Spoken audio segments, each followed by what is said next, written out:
మీ business ఏదైనా మీ ఊర్లో promotion చేయాలంటే అది సుమన్ టీవీతోనే సాధ్యం. ఇప్పుడే సంప్రదించండి. Welcome to Suman TV. నేను మీ పవన్ ని. ఈరోజు శ్రీకాకుళం జిల్లా టెక్కల నియోజకవర్గం సంతబొమ్మాలి మండలం అయితే ఒక ఘటన కలకలం రేపుతుంది. అదేంటి అంటే ఒక నిరుపేద కుటుంబం ఫ్లెక్సీలు పట్టుకొని రోడ్డు పైన అయితే బైఠాయించడం జరిగింది. సో ఆ ఘటన చూసిన ప్రతి ఒక్కరి హృదయాలు కలిచివేసింది.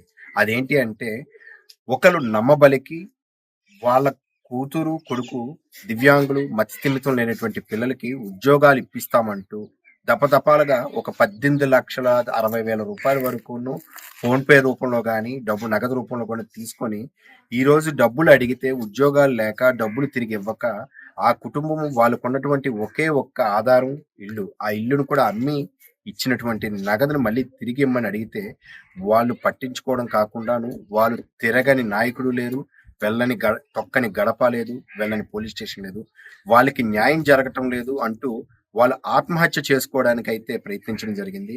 అటువంటి ఘటన శ్రీకాకుళంలో కలకలం రేపుతుంది. ఒకసారి అసలు ఎందుకు ఈ పరిస్థితి, వాళ్ళు ఎందుకు ఆత్మహత్య చేసుకోబోతున్నారు, అసలు ఎందుకు చేసుకోవాలని ఆలోచన వచ్చింది, వాళ్ళ మాటల్లో తెలుసుకునే ప్రయత్నం చేద్దాం. నాతో పాటు రండి.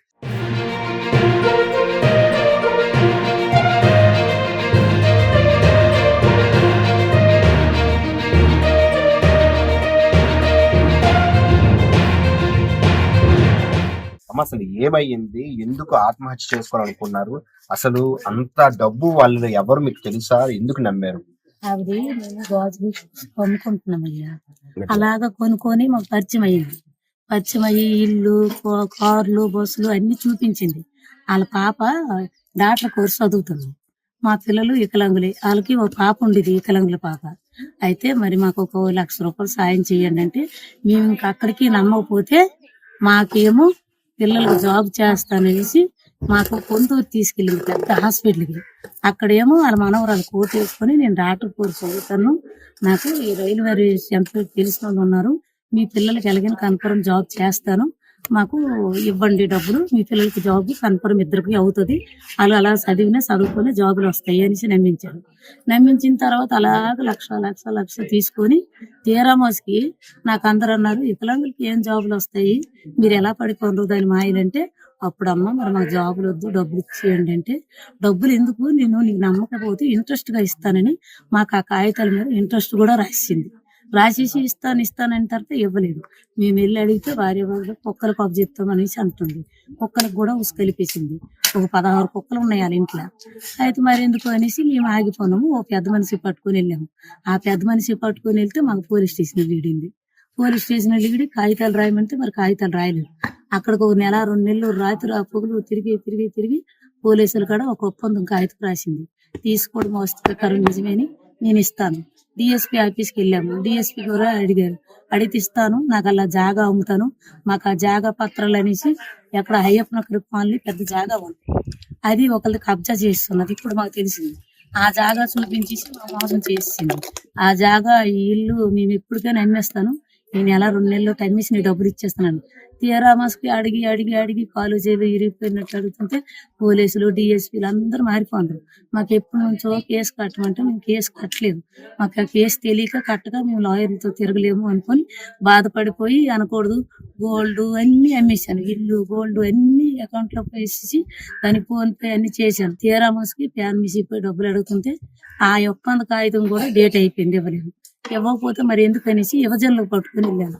తెలిసిన వాళ్ళని శివజన్లకు ఒక 5గురు పట్టుకుని వెళ్తే వాళ్ళ మీద నా మీద కేసు బనాయించి పోలీస్ స్టేషన్ లో టెక్కల్లో కేసు కట్టింది. మరి ఎందుకనేసి ఇక్కడ ఎవరు కొట్టుకొని వెళ్ళి ఇదే బాధ అనేసి ఎస్పీ గడికి వెళ్ళాం. 4 దఫాలు ఎస్పీ గడికి వెళ్తే ఎస్పీ అంటాడు, నీ కుటుంబం ఎవరింతో పట్టుకొని వెళ్ళాను అయ్యా అని సంగతి నీకు తెలదని మేమే 4గురు వెళ్ళాం. మాకేం చేసినా పర్వాలేదు, దాని మొక్కని ఏదో చేసుకుంటాం, మరి మాకు ఏ పోలీసులతోటి ఎవరితోటి జోక్యం లేదు, ఎవరికి చెప్పినా మరి అర్థం చేసుకోరు, అసలు మాకు పట్టించుకోవడం లేదు అనేసి మేము అలాగే ఉండిపోయి నేను నా పని చేసుకోవాలని వెళ్ళాము అన్నింటికడికి. ఇప్పుడు ఆల్రెడీ నమ్మి అంత 16 లక్షలు ఇచ్చారు, ఆధారాలు ఏమున్నాయి? ఫోన్ పే చేశాను అని. ఇవేంటివి ప్రామిసరీ నోట్? ఇవి నేను తెచ్చాను, అందరి కాడ ఒప్పులు తెచ్చాను కదా, ఇవ్వ దాని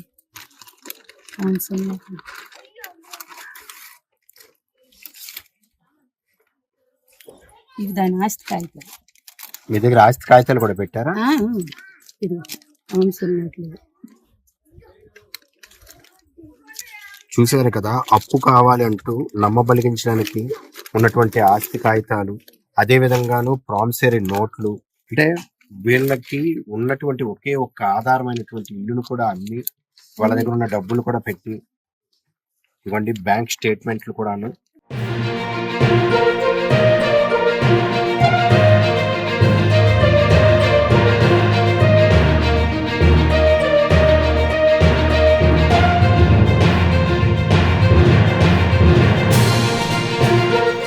నువ్వేం చేసుకుంటావు చేసుకో, నీ దోలకు వచ్చి నువ్వు అక్కడ ఆత్మహత్య చేసుకుంటావో చచ్చిపోతావో మాకు అనవసరం అనేస్తుంది. నిన్న ఆయన మాటలు చూస్తే అలా షాక్ అయిపోయింది. నిన్న మరి వాళ్ళ ఇంటి దగ్గర మాట్లాడినప్పుడు ఇంకెవరు రాలేదా? వచ్చారు, వీడియో వాళ్ళు అందరు వచ్చారు, తీశారు. తీసిన తర్వాత దాని కేకలు వినిపిస్తున్నాయి. అలాంటప్పుడే నేను పెట్రోల్ పోసుకున్నాను. మరి ఎందుకు ఈ జీవితం? మరి పోలీసులు మీకు ఏమైనా భరోసా ఇచ్చారా? పోలీసులు భరోసా ఇచ్చారంటే ఇదప్పుడు మేము చూస్తాము, మీకు ఎందుకు ఆ బాధ అనుకోని అంటాను. కానీ మాకు నమ్మకాలు లేవు. ఎస్పీ కాడికి కూడా నేను ఇందాక ఫోన్ చేసి, మరి ఇప్పుడు న్యాయం గురించి అందరికోలో పట్టుకుంటున్నాం. మరి మాకు న్యాయం జరిగితే మరి అందరి కాడికి వెళ్తామా? మరి న్యాయం జరగక మేము ఎంత పని చేసుకుంటామని చూసాం. అప్పుడు పోలీసులు వచ్చి అడ్డేసి నాకు తీసుకుని, వద్దు వద్దు పిల్లలు ఏటవుతారంటే పిల్లలతోటే పోతామయ్యా, పిల్లలు ఉండి కౌలు కుదిరిస్తారు, మరి నీళ్ళు లేకపోతే పిల్లలు ఎలా బతుకుతారు? నేనే కదా పార్కసం చేయాలా, నేనే ఇది అయిపోయాను కదా, మోసపోయాను. ఎవ్వరు పట్టించుకోరు, ఎవ్వరు అడగడం లేదు. అస్సలు ఒప్పంద కాగితం రాసింది కానీ ఎస్పీ కూడా పట్టించుకోలేదు. ఎస్పీ కూడా చెప్పాం. ఎస్పీ 4 దఫాలు వెళ్తే ఇక్కడ కంప్లైంట్ తోలేరు. టెక్కలు కింద వేసి మేము వెళ్తున్నాము. అయ్యో ఎస్పీ గారు కంప్లైంట్ పెట్టారు కదా, ఏటైందంటే ఎందుకమ్మా పారత్తున్నావు? శ్రీనివాసు సిఏ మాకు గసిరేస్తాడు, ఎందుకు 100 దఫాలు పారత్తారు? మొన్న యాత్రలో కలిసి అడిగితే అంటాడు ముందు నీకు అన్నారు, అక్కడే అడుగుతుంది ఎటు అనుకున్నాను. అస్సలు రెస్పాండ్ ఇవ్వడం లేదు పోలీసులు. మరి అలాంటప్పుడు వాళ్ళేం చూస్తారు? మీ మాట వాళ్ళకి చెప్పేసి వెళ్ళాలంట. దాని ఇంటికి వెళ్ళేటప్పుడు వాళ్ళకి చెప్పేసి, అంటే చచ్చిపోతున్నామని చెప్పాలంట. చచ్చిపోతే వీళ్ళు వదిలిస్తారు. మా ప్రాణం మీద మేము ఆశపడి మరి ఆశ లేక వదులుకుంటున్నాం. మరి మీకు చెప్పేసి వెళ్తే మాకు ఏటవుతుంది? చూశారు కదా, అంటే వాళ్ళకి ఎక్కడ కూడా న్యాయం జరగలేదు. డబ్బులు అప్పుగా ఇచ్చి పిల్లలకు ఉద్యోగాలు ఇస్తాము అంటూ నమ్మబలికి నమ్మించి మోసం చేసి ప్రామిసరీ నోట్లు కానివ్వండి, వీళ్ళకి అంటే స్టేషన్ సమక్షంలో కూడాను డబ్బులు మేము ఇవ్వాలి అని ఒప్పుకొని ఒప్పందం రాసిన పత్రాలు కూడా ఉన్నప్పటికీ కూడా ఇప్పుడు చివరాఖరులో నేను ఏమీ డబ్బులు ఇవ్వాల్సిన అవసరం లేదు, నీకు నచ్చింది చేసుకో అంటూ పెద్దల చుట్టూ తిరిగి, పోలీస్ స్టేషన్ల చుట్టూ తిరిగి అలిసిపోయి ఆత్మహత్య చేసుకోవాలని ఆ కుటుంబం మొత్తం తీసుకున్నటువంటి ప్రయత్నం నిన్న జరిగింది. ఇవ్వండి, కేసు కూడా కట్టింది. కేసు కడితే డబ్బులు ఇచ్చేసాను అంటుంది. పోలీసుల కడే అన్న మరి పోలీసుల కడ ఉంటుంది, డబ్బులు ఇచ్చాను, మరేం బాకలేదు. ఒక లాయర్ క్రిమినల్ లాయర్ తో మాకు జడిపేస్తుంది, గడిస్తుంది. ఆడి శాసగిరి నా లాయర్ శ్రీకాకుళం. ఆడు ఫస్ట్ నందిగా మండలంలో ఉంది. మీకు ఎవరు బెదిరించారు? Lawyer Seshagiri lawyer. ఏమంటున్నారు అంటే మీ నలుగురికి యాక్సిడెంట్ చేసి చంపేస్తాను. మా ఇంటికి కూడా వచ్చాడు. ఇంటికి వచ్చేసి అంటాడు, నువ్వు ఎందుకు ఇచ్చేవుతున్నావు? నీకు వాళ్ళే చూపించారు నా ఇల్లు. చూపించేసి నువ్వేం చేస్తావో చేసుకో, నేను ఎలాగైనా మీకు ఎలాగైనా చంపగలుగుతాను కూడా. మీ పిల్లలకి మీకు పారుతో గుద్దేస్తే మీరు ఏం పేయగలరు? ఎవరు పిల్లలకు మానవం చేసేస్తున్నావు, మీకు మానవం చేసేస్తున్నావు, ఎవరు నాకు ఏం పేయట్లేదు. నేను ఎలాంటి కిమనాలు అయినా నాకు తెలుసు. వాడు అంతంతే మరి ఏంటంటారు. అలాగనే మరి మాకు బాధ అనిపించి ఏ లాయర్ గీరు పట్టుకోలేదు మేము. మరి మాకు ఇవి తెలియదు కదా కేసులు గీసులు. మరి ఏ లాయర్ పట్టుకుంటాము? ఇలా కోర్టులో వేస్తే ఎన్ని సంవత్సరాలు అయిపోతాయి. మరి అయితే ఇంకా ఆ డబ్బు ఇప్పుడు కట్టాలంటే నాకు లేదు కదా. నేను ఇందాక ఎస్పీ గారికి ఫోన్ చేశాను, ఎస్పీ గారికి డైరెక్ట్ చేశాను. అయ్యో మరి మాకు ఎలాగే నువ్వే న్యాయం చేయాలంటే నేను కేసు కట్టాను కదమ్మా, మరి ఏడు చేయాలా? కేసు కైనా సరే లాయర్కైనా పట్టుకోమంటున్నా కూడా నాకు డబ్బులు లేవు అయ్యా, మరి నేను ఏ లాయర్కి పట్టుకోలేను అంటే పెడతానంటాను. ఈ రోజే మాట్లాడాను, ఇప్పుడే నేను పెడతానమ్మా, నేను బాధపడుతూ చూస్తాను అనుకున్నాను. మరి ఏడు చేస్తారు నా భగవంతుడి మీద బాధ. ఇప్పుడైతే మన శ్రీకాకుళంలో ఉన్న ఎస్పీ గారు అయితే సకాలంలో ప్రతి విషయంలో కూడా మనం చూస్తూనే ఉన్నాము. ప్రతి కేసులో కూడా స్పందిస్తూ ఆయన ముందుంటి నేనున్నానని నడిపిస్తున్నారు. మరి ఈవిడ నేరుగా ఎస్పీ గారితో ఈ రోజు అయితే మాట్లాడడం జరిగింది. ఆయన క్లియర్ గాను ఒక కేసు కట్టమని చెప్పి, వీళ్ళకి అంటే లాయర్ కు పెట్టుకునే స్తోమత కూడా లేకపోతే ప్రభుత్వ న్యాయ సలహాదారుని నేను మీకు చూపిస్తాను, సో మీకు న్యాయం జరిగేంత వరకు నేను పోరాడతానంటూ ఆయన మాట కూడా అభయం ఇచ్చారంటున్నారు. చూద్దాం ఈ కుటుంబానికి ఏ న్యాయం జరుగుతుందో. Thank you. సుమన్ టీవీ. ఏం చూసి ఇచ్చారు? 18 లక్షలు ఇచ్చారు. నేను అడిగిన దానికి సమాధానం కోర్టులో ఏమీ లేదు, కేసు కట్టుకుంది. అదే. లాయర్ పెట్టుకుని బెదిరిస్తాను మాకు. ఇప్పుడు మీరే లాయర్ మాకు మాకు. బెదిరిస్తున్నారు వాళ్ళు. మీకెందుకు బెదిరిస్తామమ్మా? మేము చచ్చిపోతాం మీ పొద్దు ఇక్కడే. చచ్చిపోండి. చూడు చచ్చిపోయింది అంటుంది. అంటే మరి మా డబ్బులు ఇచ్చే ఓపిక లేదు. నా ఇంటికి వచ్చి లక్షల రూపాయలు వచ్చింది. ఇప్పుడు రమ్మను నా ఇంటికి, ఇప్పుడు రమ్మనండి మీరు. నా ఇంటి దగ్గరికి రమ్మనండి. దాని ఇంటి కాడికి రావడానికి మాకు భయం వేస్తుంది. కుక్కలు కరిచేస్తాయి. దీన్ని ఇప్పించి ఇక్కడ కట్టు. తెలుసా?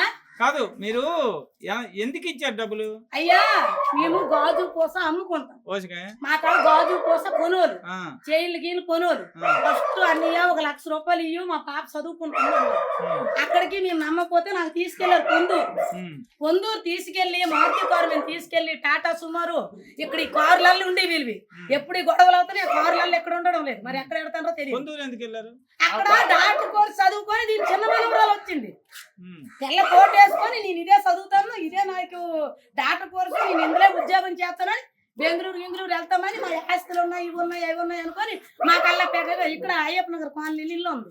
అలా జాగా పెద్ద సరే అప్పిచ్చారు మీరు. అప్పిచ్చాము. సరే ఆ డబ్బు అడిగితే మాకు మరి ఇవ్వగలరు. ఉద్యోగాలు ఇప్పిస్తామని ఎవరు మీరు ఇచ్చారు? ఉద్యోగాలు మా 2 పిల్లలకి ఇప్పిస్తామన్నారు. ఎవరికి ఇచ్చేసి ఏం చదువుకున్నారు ఈ వాళ్ళు? పిల్ల ఇంట్లో వీళ్ళు ఎవరు లేదు రాజకీయ నాయకులా లేకపోతే లేదయ్యా, వాళ్ళు చదువుకుంటుంది, వాళ్ళ పిల్లతో మేము చేయిస్తామన్నారు. ఆ తర్వాత మేము అన్నాం ఉద్యోగాలు వద్దు, మా డబ్బు మాకు ఇచ్చే అవన్నీ అన్నాము. వట్టిదే ఉండు. డబ్బు. అవన్నీ వట్టిదే. అవును, కొట్టి అవును. వేసుకొని ఉండు. డబ్బులు మాకు ఇచ్చి అమ్మ మరెందుకు మాకు ఉద్యోగాలు అంటే వద్దు, ఇంట్రెస్ట్ చెప్తామనేసి ఇంకా ఉంచారు. ఆఖరికి మేము అడగడానికి వస్తే పోలీస్ స్టేషన్ లో ఒప్పంద కాగితం రాసింది అడుగు. మేము ఇస్తామని పలానా డేట్ కూడా వెళ్ళిపోయింది. అమ్మ డేట్లు అయిపోతున్నాయి, అన్ని అయిపోతున్నాయి, మా డబ్బులు మాకు ఇవ్వంటే కేసు కట్టుకోవాలి, లాయర్ తెచ్చుకోవాలనుకో లాయర్ తెచ్చేసి మాకు అక్కడ పోలీస్ స్టేషన్ కేసు కట్టారు. సరే మరి ఇస్తామని కాగితాలు రాసుకున్నాం కదా. కాగితాలు రాయలేదయ్యా. కాగితాలు అంటే రాయదు, పసుపు కాగితాలు. ఆ? నాకు ఇచ్చిన కాగితాలు రిటర్న్ రాయమ్మా, పోనీ ఇస్తామని నమ్ముతాము, ఒప్పుకుంటామంటే నేను రాయను. ఎవడు ఏం చేయదు. ఇప్పుడు మాకే అంత తల్లి కూడా చచ్చిపోయింది అనేసి మాకంత చచ్చిపోయినా మా ఇంటి వాడు మీకేం కేసులేదు. చచ్చిపోయింది అంటావు. చూడు. మీ దోలకు మీరు వచ్చారు. మా దోల దానికి డబ్బు ఇచ్చి మేము దోలకు కూకున్నాం. ఇక్కడ అది ఇంటిలో మేము గడపలా, అది రాజు మేము అడుక్కున్నాము. మా ఇల్లు వాకలందరూ మేము కట్టాలి. మేము ముష్టాడుకొని